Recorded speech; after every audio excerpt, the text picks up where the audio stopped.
Hello, this is ProCycle and this is Thursday's Tech Talk. I'm Carl. We've been getting a lot of requests lately to talk about suspension on motorcycles, how to adjust it, how to set it, and we're going to break this down into three segments, three tech talks, and this is going to be the first of three.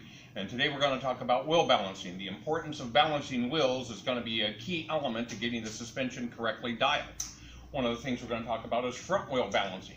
We hear a lot of guys, they give us phone calls, oh, I need a fork stabilizer, I need stiffer springs because when I get on the highway, the front end shakes and shimmies and I think I need a fork stabilizer, fork brace.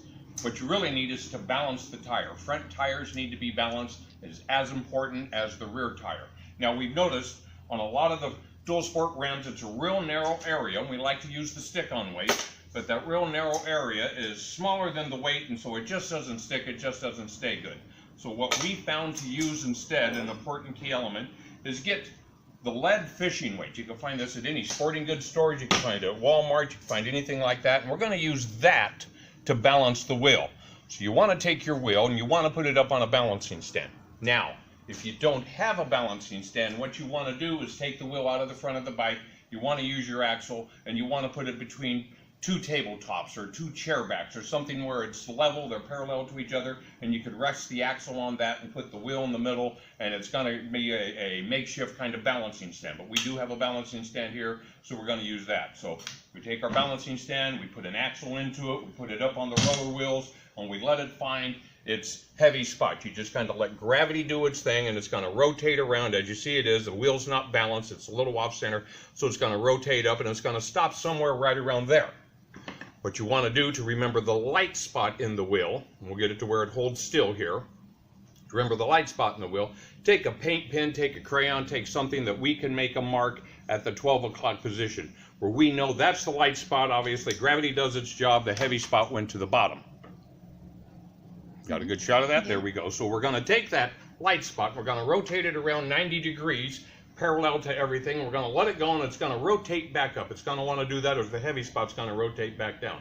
The quickness of how much it rotates back up tells you how much weight is going to be needed to offset the heavy spot over here.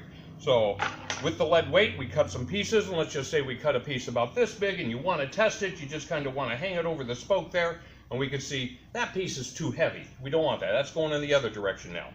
So I have cut a piece earlier. Right here, that's about a ½ ounce, which is an average amount. We're going to put that on there, and it's going to hold still. We're going to sit still there. It's going to hold still, it's going to sit there, and that's going to be a balance point. So you want to take this, we want to get a pair of pliers, we want to get a little curve into it, and here's where we're going to get it in some tight details.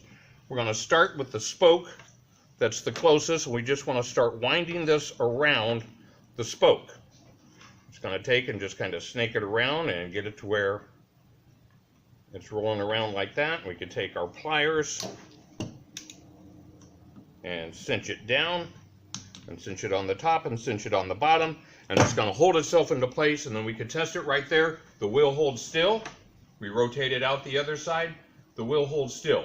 That's an important detail. We got this balanced now. You can put this back on the front.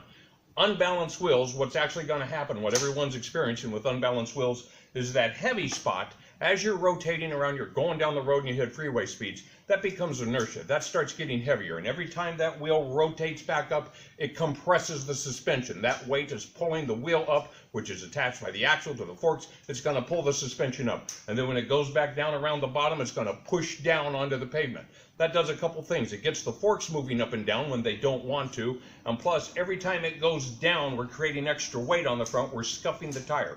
So an unbalanced wheel is going to be havoc on suspension. It's also going to create excessive tire wear. That's where people say, hey, I got this tire wear. I've got like a scuffed mark in one section. It's worn out real bad here, but it's not worn out here. That's because the tire and the wheel were never balanced. So this is the first step. You get your wheels balanced correctly. We use actual lead weights to balance the wheels, and that works. That's proven to be the correct way to do it for decades now. So that's what we want to do. Balance the front, balance the rear. And the next time we're going to talk about actually doing the suspension. We'll talk about forks on our next episode. Thank you.